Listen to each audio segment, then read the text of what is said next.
Welcome to Box to Box Football, and we're back here with Jack and James. We've been away for a while, just been resting, trying to get ourselves back in the groove because there's been a lot of football, but we're here and we want to talk about some Premier League football. Jack, let's get into the matches and let's talk about the former champions, Man City. As I said, the train keeps on rolling.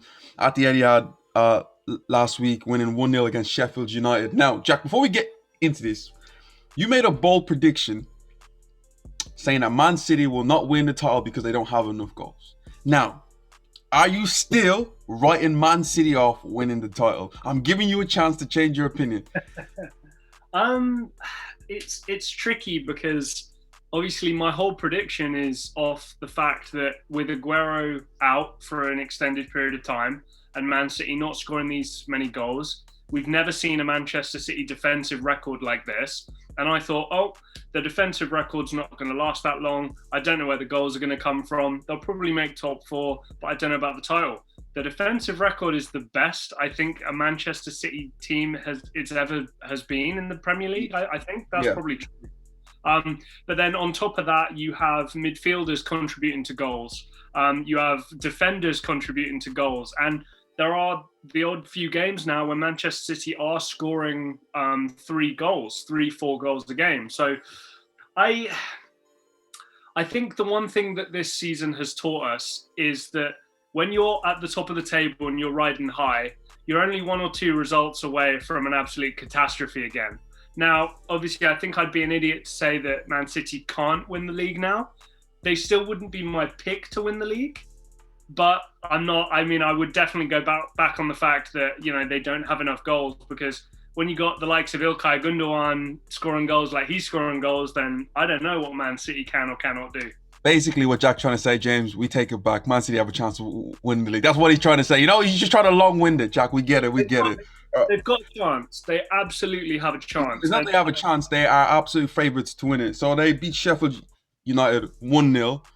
Not the classic Man City, but Guardiola said it in his pre-match press conference that he was worried about the Sheffield United game after them going to Old Trafford and picking up a victory. They were going to be hard to break down, and like we seen that Man City only scoring 1 goal at the Etihad Stadium. What does that tell you? But the one thing I really want to point out with this Man City team is defensively they look absolutely brilliant. Ederson has 12 clean sheets this season.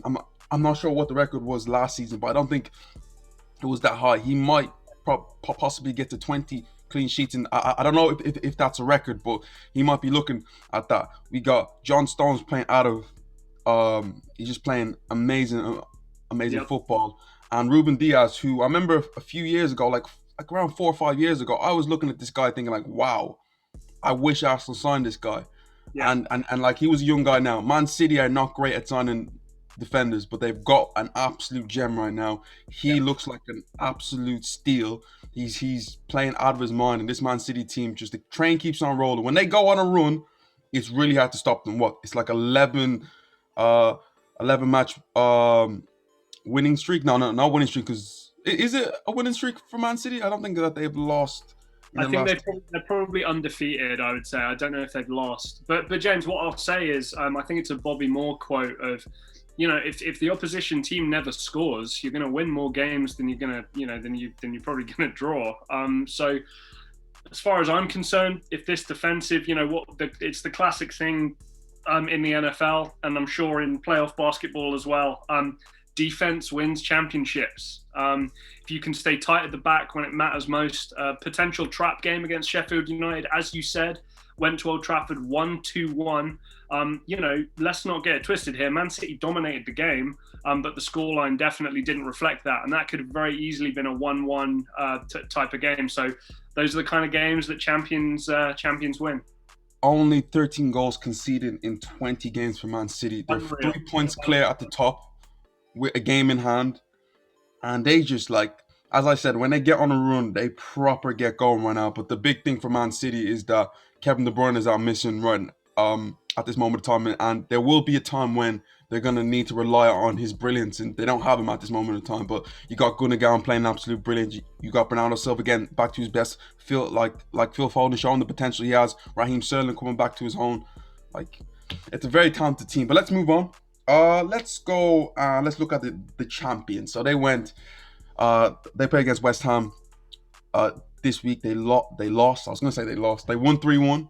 Sign of champions after going to London. After going to Tottenham and winning 3-1. They also win 3-1 against West Ham. It looks like they're getting back to their best. Jack, what do you think? Um, I think that the recent set of results. How low did they fall in the table? Were they fourth at one point? Yeah, they went all the way down to fourth. They're back at third, so it's not like a big drop, but it's points wise it was. I think dropping to fourth would have been a real wake-up call to some of these players. Now, I'm not trying to call anybody out on this Liverpool team. I think the majority of the players have played really well. But James, you and I talked about it recently. I don't know if this is the same Trent Alexander-Arnold that we've seen of late. I don't know if Sadio Mane is up to scratch. I don't know if Roberto Firmino is really up to scratch. Obviously, apart from a couple of recent games, Mo Salah hasn't really been at it either. So I wonder if some of these bigger name players at Liverpool had a little bit of a wake-up call and then thought to themselves, right, we're going to win that Tottenham game. West Ham game's a win we should get. And obviously that's just going to build with somebody like Jurgen Klopp. They're still, I think, trying to get a loan through the door to try and get a centre-back now that Matip is out again. But I think they've gone for two centre-backs. I think one from Schalke and then another one. I think it's Ben Davis from Preston. Yeah, and so the other Ozan Kabak, I think, is the Schalke centre-back. But, this is why I'm so hesitant to say that anybody's really going to be a favourite for the title, because whenever anybody goes on a run, they're going to dip. And then after that dip, they're going to come up trumps again, So I fully expect Man City to fall off at some point, Liverpool to get back up there, then Liverpool to drop off again, Man City to get back up there. It's going to be a crazy, crazy last half of the season.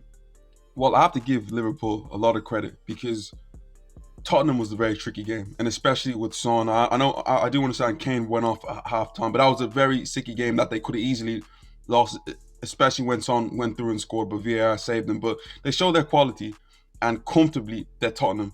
And today, especially with a West Ham team who before the game was fifth in the table on a 6-match winning streak, and especially having Henderson and Nathaniel Phillips as your two centre backs, they were there for the taking today. This wasn't a strong Liverpool team, and the way West Ham were playing, they could have easily won the game. But Liverpool showed their mentality, and then they showed champion mentality. And to be honest, they comfortably bet this West Ham team. It could have been a lot more. I have to talk about the second goal, especially when Liverpool scored in a matter of three passes and 7 touches. It was absolutely brilliant. You got Mo Salah back to his best. Trent Alexander-Arnold looking like he's back to his best. And I remember last season with Klopp, he always had this thing that whoever he brought in gave him a performance. If that was Divock Origi, if that was Shaqiri or Alex Oxlade-Chamberlain, whoever he brought in, it worked. And today it did. It was a big call leaving Firmino out, especially after his performance against Tottenham. He left him out. He brought in Origi, who hasn't managed to score in a while, and Shaqiri, who's been up and down this season. And they both gave them a performance, and it's looking great for them. And then for me, the best thing for the Liverpool team is that his reaction to his players coming off the field shows that it looks like this Liverpool team are back to the positive ways, and Jurgen Klopp is having fun with his players now. So it looks really, really good for them at this moment in time. But what I'll just say as well is just to touch on West Ham. West Ham are still missing that focal striker. Mikel Antonio, Jack, come on.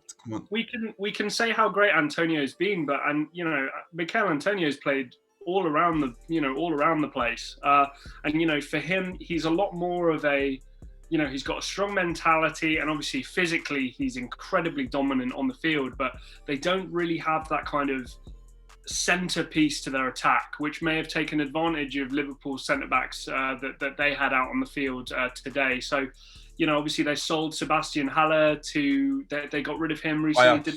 They sold him over to Ajax. I think Jesse Lingard's come in on loan. I think they were also trying to figure out another loan signing as well. I just, there was potentially a chance for West Ham to really, put a flag in there, but didn't seem to work out that way. West Ham will be a mid-table team. Yeah, it's looking good right now, but come on, it's the Premier League. It's such a yo-yo seesaw league this year. But let's go over to the Emirates Stadium, my team. Let's talk about Arsenal versus Manchester United game at the Emirates. Game finished 0-0. Surprisingly, of all the chances that was created, the game actually finished 0-0. But Jack, what did you think of the game? Um, it was a weird. It was a weird one for me to watch. I found it very strange. It did reinforce to me, and I think I am kind of vindicated a little bit in my faith in Mikel Arteta, and I do like where this Arsenal team is going. I know that Arsenal fans are certainly some of the more reactionary fan bases in all of world football.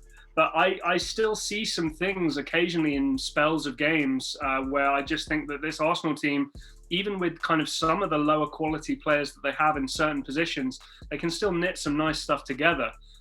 Manchester United seem like they've lost a little bit of the spark.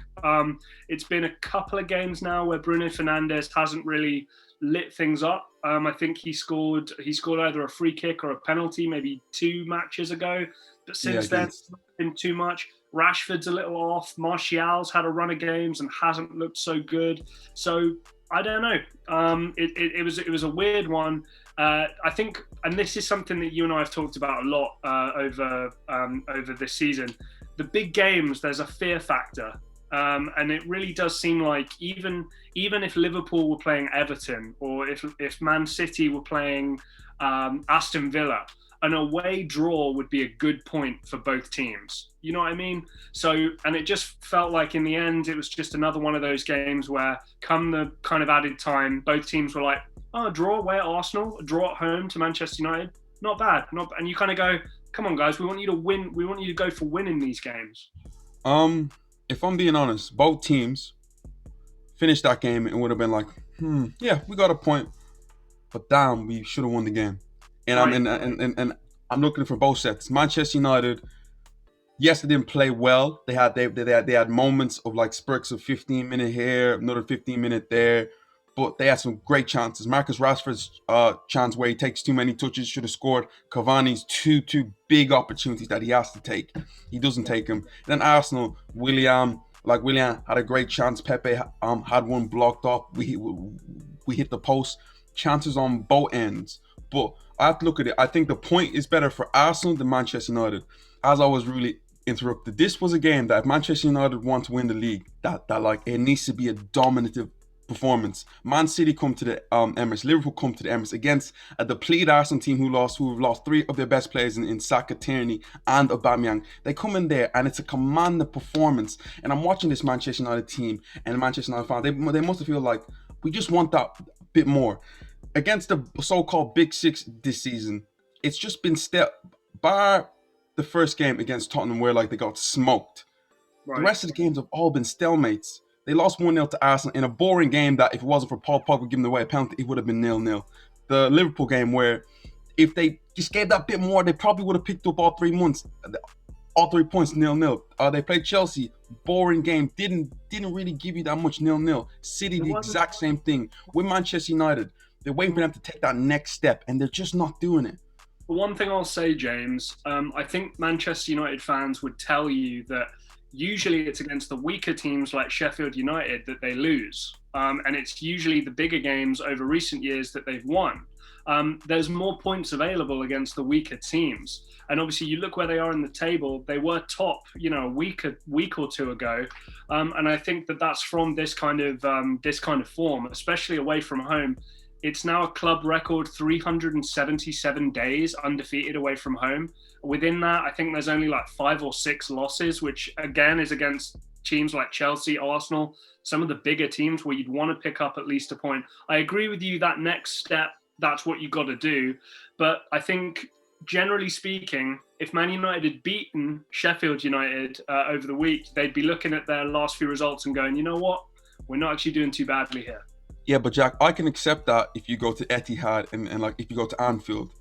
But they're playing against a depleted Arsenal team where they're meant to come in, dominate the game, be comfortable, win it win it 2-0 and make a statement. They haven't made that statement yet. As I said, they don't have to beat Man City's in Liverpool to win the league. But like the other teams around them, like a Chelsea, like a Tottenham, you need a statement victory, and they haven't done that. They even played Leicester and it was a 2-2 draw where they probably, if they took that next step, they would have went on to win the game. And it's like me looking at them now. Do they really have inside them to win the league? I don't think so. I think they had a week or two where they could prove that with the Arsenal game, with the Sheffield United game, where they could really have kind of put a marker down. I don't feel like that's there. But were at that point one of the more informed teams within football. Of the last 5 or 6 games in the Premier League, they'd won 5 of them and drawn 1. So I think on balance, it's a good point for both sides. But I guess what's frustrating for me is I want teams to get out of that mindset of, oh, it's a good point. It's a good point. Like, no, try and win the game. Try and embarrass your opponent. Try and get up the league. And that's what it is. And Arsenal, on the other hand, I think it was a good point. Probably should have taken all 3, but when you're missing a bunch of your big players there, it's like understandable. I thought Rob Holding fans need to put some respect on his name. I thought David Luiz was absolutely brilliant. Thomas Partey was a bit shaky, but Pepe coming into his own a little bit. That's what I like to see. And also Smith Rowe was brilliant. But let's move on to Chelsea. And we had a video with Stuart talking about Thomas Tuchel and all that. And I said that I wasn't impressed with what he did at the time at Paris Saint-Germain. And I stand by that. But to be fair, he is a good coach, and there is something about him there that I can see him being successful in his Chelsea job. But Chelsea, I played against, what team was it again? Let me just make sure. Burnley. Yeah. 2-0. Thomas Tuchel's first win as Chelsea boss. Jack, what did you think of it? It's a silver platter kind of game for your second game. Obviously he's had some more time with the team. A team like Burnley, especially at home, is exactly the kind of team that you really want to be playing. I agree with you. You and I have talked about this a bunch of times. It's why Pep Guardiola for the longest time has struggled to earn my respect at the kind of top level, because he's had it so easy his whole career. And I think Thomas Tuchel, you look at, okay, he had some tricky starts in Germany, but then you got the Borussia Dortmund job. He didn't blow anybody away in that job. You then go to PSG. James, with all due respect, I think you and I could manage PSG to a Ligue 1 title. I don't think that's the craziest thing in the world. And this is going to be a big test for him at Chelsea. It's a good game for him to get his feet under the table. It's a good game to see how he develops. And it's going to be interesting seeing the squad selection over the next few weeks, because we're going to find out who Thomas Tuchel likes and who he doesn't like. Obviously, there's been a lot of memes about Mason Mount, and I've seen a bunch of stuff like, how can you stand there where he stood, Frank Lampard and all that stuff. But can he get the Germans firing? I don't know if a home game against Burnley is going to tell us that, but obviously it's a good way to get him comfortable in the Premier League.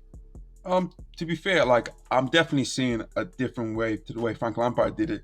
He's went back to a back 3, which is quite interesting. He's brought back players like Rudiger and like Jorginho, who you didn't think was fancied under Lampard. And like the one thing I've seen in these last 2 games is Callum Hudson-Odoi. He hasn't playing wing back right now in 2 really impressive games. The first one against Wolves, where like he showed glimpses of his brilliance, but also against Burnley, he showed a lot of bright spark. But the second thing with Callum Hudson-Odoi, he also hasn't gone backwards too. He made an important tackle against Wolves, and like I'm not sure if like 3 at the back is going to be where he's going to stand with his Chelsea team, but there is some bright sparks there, and maybe having Kante come back, let's see what he wants to do with that. But if I'm being honest right now, it's looking good for this Chelsea team, I think there's plenty of cause for optimism for sure, but I like people who've done it. You know what I mean? Like, I just think that I don't look at Thomas Tuchel's CV and think, oh my God, there's a superstar manager. He's going to come in and change things. Like, give it the kind of the midway point of next season. Are we going to be in too much of a dissimilar point to where we would have been with Frank Lampard? I don't think so, but we'll see. Yeah, okay. Let's move on to Tottenham. Tottenham played Brighton. Look on at the weekend, and everybody look at the smile on James's face right now. let me enjoy. I don't get to enjoy. Let me enjoy. Okay, Tottenham fans, let's get into it. So Tottenham lose to Brighton 1-0. Jack, do you want to start?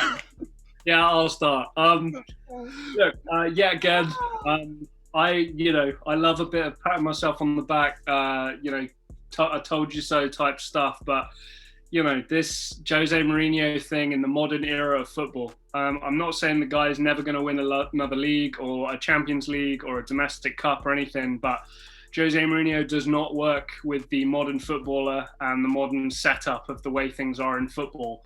Don't get me wrong, losing Harry Kane, that sucks, but you got one hell of an attacking force there. Some pretty solid options in midfield, solid enough goalkeeper. Okay, the defence needs work. But this has been a real fall from grace from, we were talking about Tottenham as potential dark horses to win the league earlier in the campaign because of how well they were playing. Kane and Son linking up together. I had Kane at one point with his form domestically as the best player in the world. And I think his output showed that. But I think we're just seeing the cracks of this kind of modern Jose Mourinho style of football. And it looks like without the results, Tottenham fans don't have a lot of patience. And I wonder how much patience Daniel Levy's going to get. Credit to Brighton. But I think the Jose Mourinho Chelsea team of old, that Inter Milan team of old, you don't have those same types of personalities in modern football anymore. Where do I start with this right here? Jen, where do I start? Do I start on Gareth Bale or... You know what? No. Let me start with... I remember when we had Mikey and Lurkin on and I was getting clowned. James, look at Arsenal. It's Arsenal looking down relegation. You should worry about not getting relegated. 2 points off Tottenham right now. And look who's laughing. Telling me Fulham, you dropped to Fulham. Tell me Brighton, you lost to Brighton. What? Yeah, I know. Up again. But the one thing I'm going to say is that Tottenham without Harry Kane look absolutely clueless. And I hold on to my statement saying that Kane is more important than Harry Kane. Because I genuinely do think if let's say Son got injured and it was Kane playing there, he wouldn't know where to go. But right now, without Harry Kane, they are absolutely struggling. Like, Son looked like he wasn't meant to be out there. It was almost like every time the ball was put out to him, it was just long balls and like they're expecting him to jump with like 6 foot, 7 foot defenders. How is that going to work? Like, it's just such a one-dimensional way of playing. I remember when they signed Gareth Bale, I was thinking like, I was scared.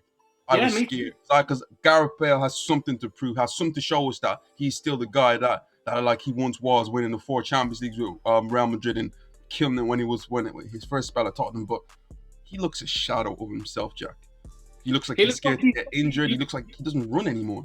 He looks like he's done. He looks like mentally he's checked out. He's earned his money. He's won his trophies. I don't think he ever foresees winning a Premier League with Tottenham, although that might be an aspiration. I don't think he thinks it's possible. I will say one thing that, there was this whole thing about Dele Alli going on loan to PSG and linking up with Maurizio Pochettino. And obviously with Kane being injured as well, there was a real opportunity for Tottenham and Daniel Levy to recover a chance at getting top 4 with this Tottenham team by just doing something in the transfer market. We all know Christian Eriksen was available to come back again. I know that there were inquiries made for Edin Dzeko as well, who would have come cheap. He's fallen out with Fonseca at Roma. And it just seems to me that keeping a player like Dele Alli, I don't know about you, James, but my Twitter feed is full of that screenshot from the Tottenham documentary of Dele Alli just see things getting any better. And when things don't go Jose Mourinho's way, he becomes a bit of an unhappy chappy, and that usually only leads one direction: new manager incoming. I remember I said this, and Tottenham fans were having fun, but I said, yes, it's great when Tottenham win with that style of football. But what happens when you don't pick up points? It's going to be a big issue, and it's becoming a big issue right now. My thing with this Tottenham team is that they had their style of play. Yes, they sit back.